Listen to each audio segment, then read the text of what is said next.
pretty easy to begin with the polygon particular tool here with center and a radial dimension. The big question is, what is the constraint, dimensional constraint to this particular dimension? I guess the way I want to look at this is,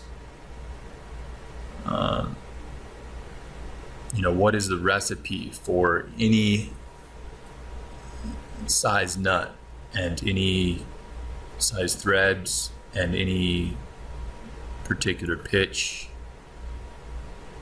So for now, for visual purposes, I'm just going to keep it kind of vague or general. If we imagine for a moment, let's just say this is the beginnings of our nut shape. It's like, what does it take to get to this point? There's a lot of ways that we could have obtained just this solid. All I did was extruded a polygon and then capped it. There's probably about at least 3 different ways that could have accomplished that. So in the long run, it can be broken down. My preference would be to have this all set up parametrically. In the long run, but for now, what's the next step? Well, we would need to put a hole in it, and it's like, okay, well, what's the dimension that the hole is going to be? What's the ratio between the hex size and the hole size? And it's all going to break down to what your thread specs are going to be.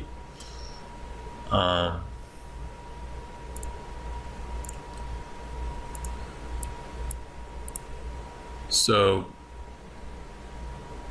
there's so many ways to accomplish the same thing. I'm not going to dwell on any particular step that I'm doing at the moment. In the long run, of course, it would be nice to break down a specific workflow or recipe that kind of can standardize this for everybody. Some people might have a different preference for the recipe, and that's fine. But I think through competition, through trial and error, it can be distilled down to a particular recipe that works best and is simple for everyone. Once you have a shape that slightly resembles a nut, the big question I think for most people is threads. How do you get the threads in there? But then I suppose the only other ones would be the other micro details that people are seeing. From here, how does a machinist approach this? They might just feed a form tap in there or a cutting tap. They might get sophisticated and use other thread cutting devices. It's probably at least 3 or 4 different ways to actually form the threads in the real world. That 30-degree cut that I think we're seeing on the outer edges,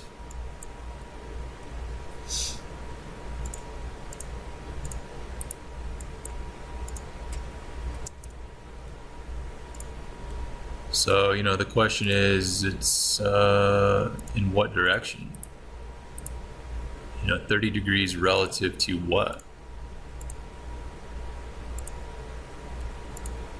It's just something to think about.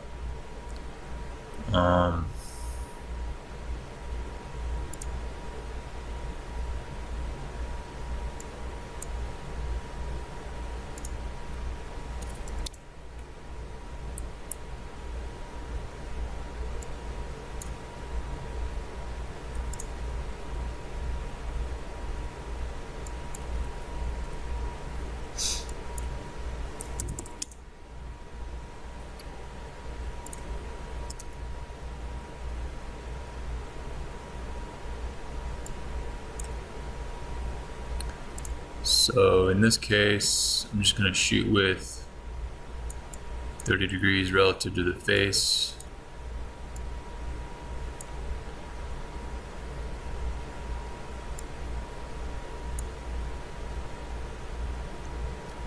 And you got to ask yourself, what is the dimension laterally in both directions, left and right, forward and back, relative to center line, and the face.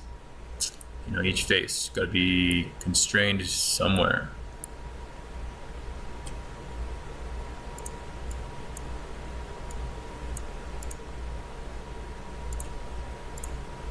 I usually like to look at things from the standpoint of cutting tools. So if we make ourselves a little cutting tool here with the 30-degree dimension, it doesn't matter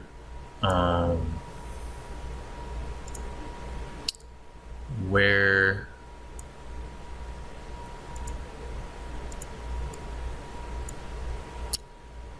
the extents are of this tool. It can be any size, it's just so long as we can use it to cut the geometry we want. So the big question is, where at some point, how far in either direction do we go with this? There's some sites or some sources that they try to make it basically coincident to like the midpoint, like from the standpoint of a circle being tangent to all sides. But for now, I'm just going to kind of wing it because I don't want to be too specific. I want to just give like a general all-encompassing sort of idea. There's going to be a lot of degrees of freedom, and in the long run, in fact, the degrees of freedom need to be reduced, but for now,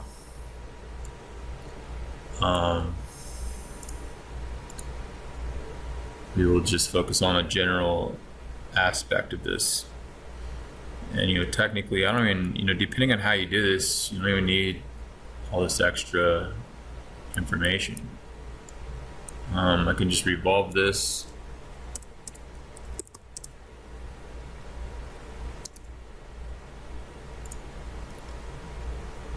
And use it as a tool.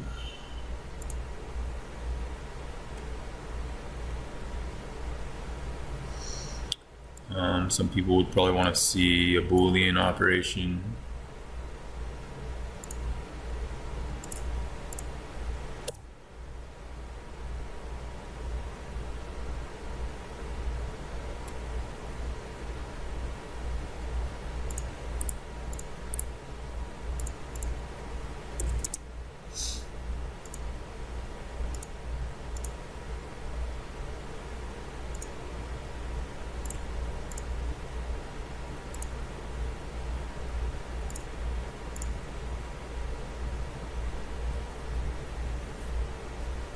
Okay.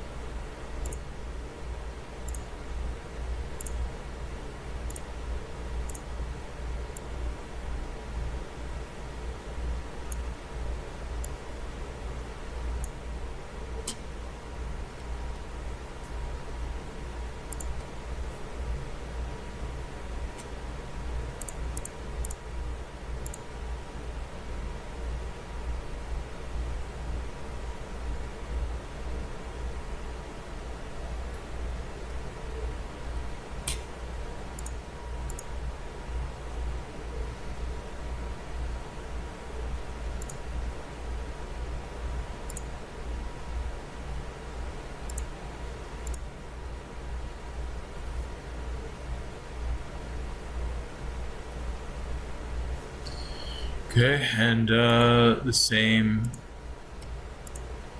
information can be used for the other side.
Okay, so next would be threads, or maybe the chamfer in the middle.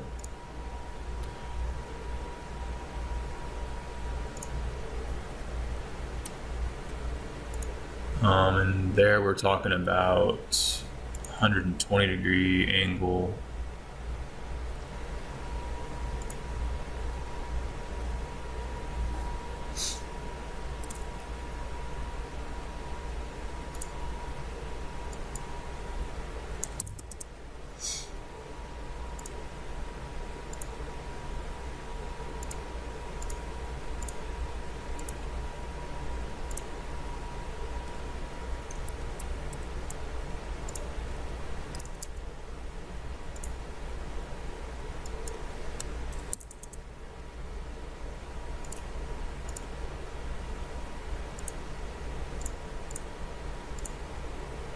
Yeah, so it's like basically the same angle, just relative to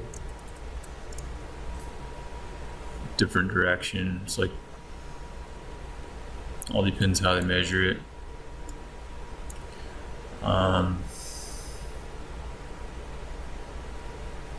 So here again, big question is, how much in each direction. So I'm just going to wing this one also for now.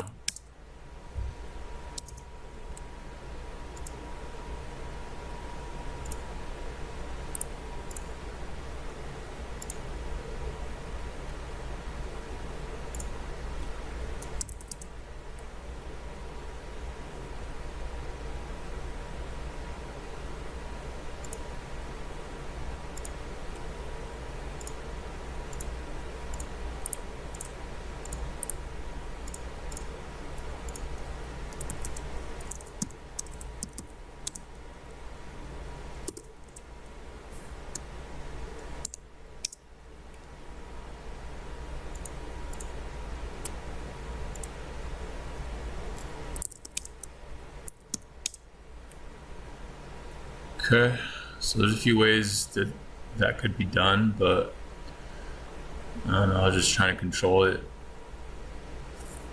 from a relative standpoint.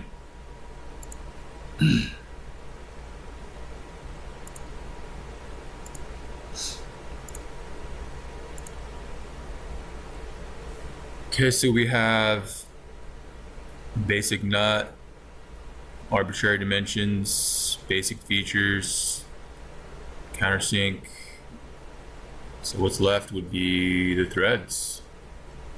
So most threads, you know, you're dealing with a 60-degree angle.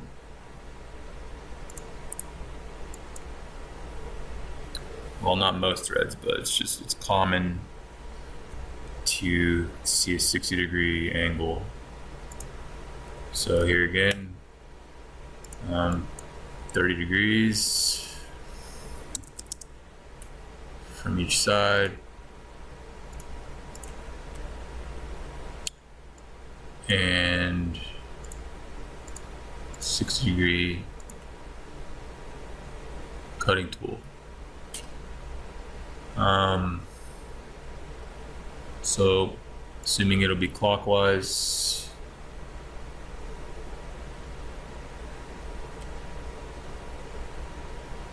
I think this time we'll close it off and create a solid or something.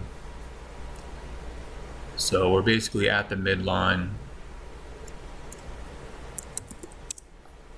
At the moment, I'm going to scale it down a little bit.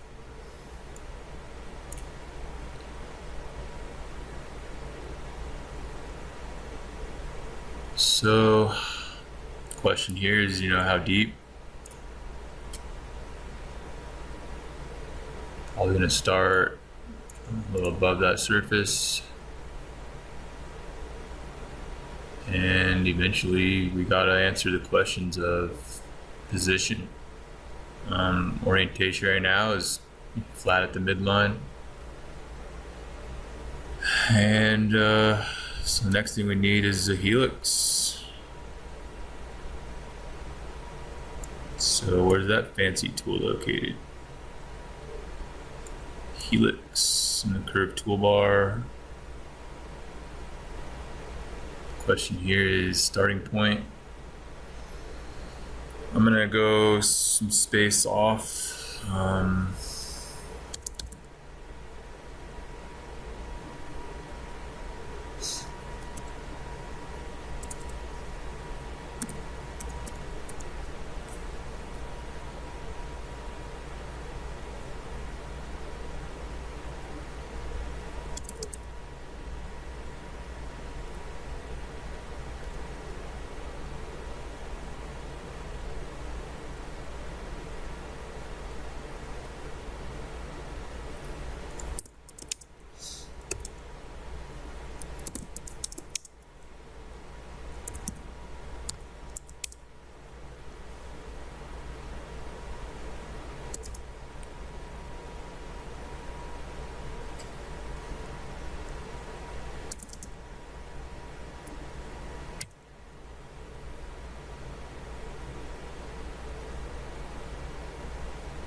So we have choices here for pitch.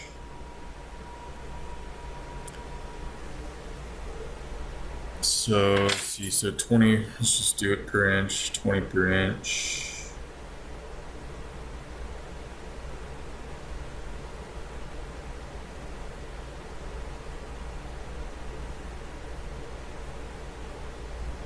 So that'd be like 0.05.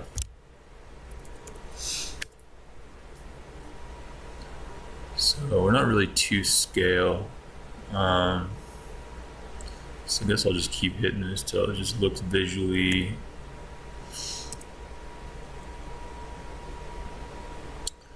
appropriate.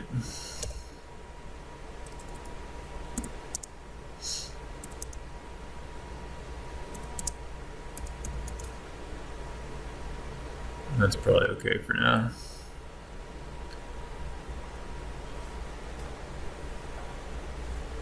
So diameter, later these things need to be locked down for specific circumstances.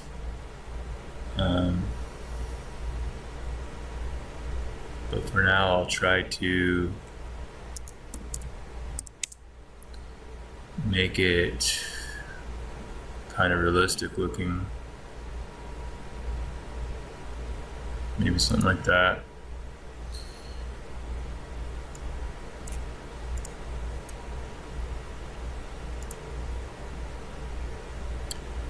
Okay, so our cutting tool might need to be repositioned here.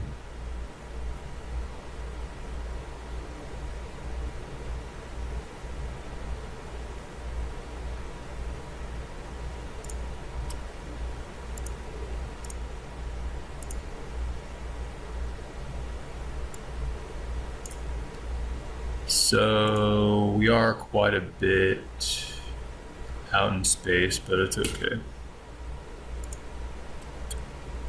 Alright, so what I'm going to do here is try and rotate this into a position that makes sense.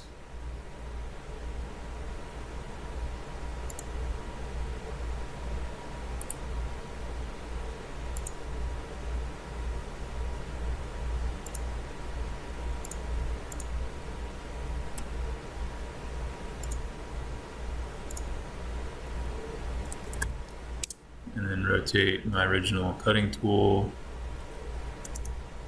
Also into a position that makes sense.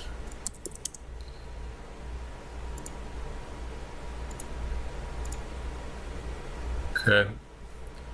So the idea here is threads are inclined planes wrapped around a cylinder, and so basically it means it's a helix.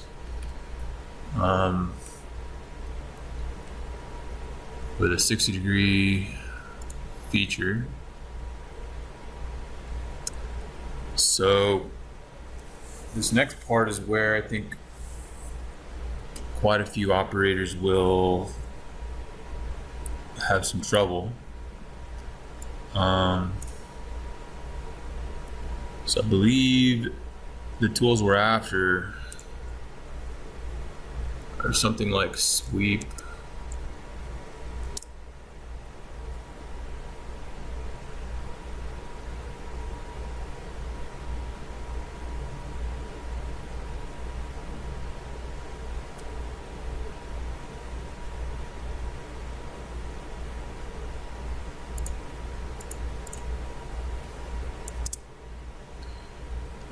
And then you got to select the helix for the rail. And then sweep shapes.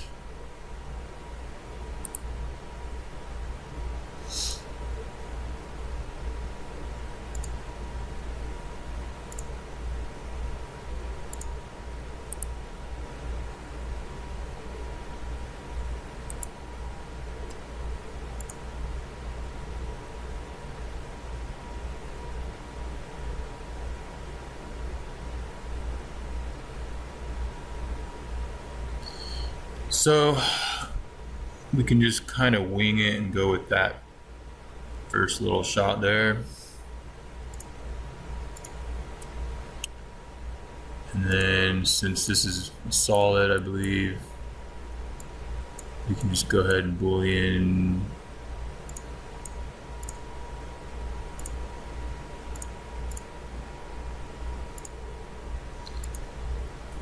it's not perfect, but I was just trying to work out the ideas there in general.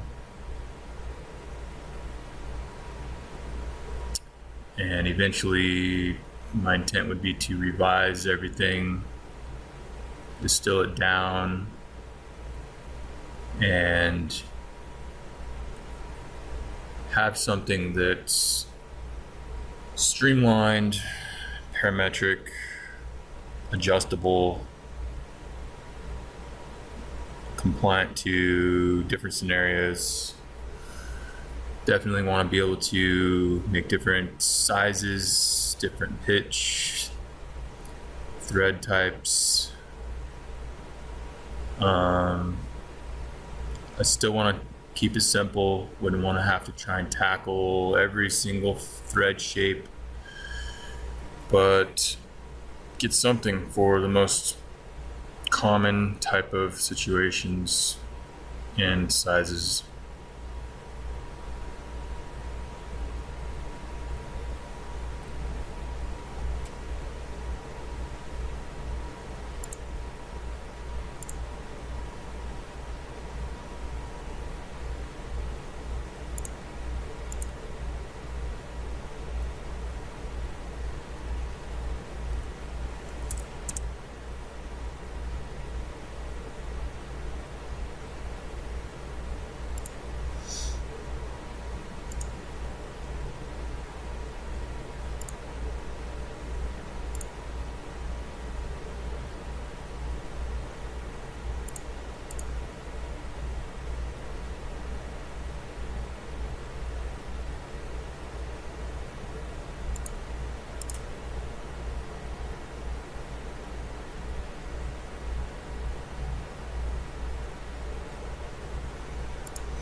Thanks for watching.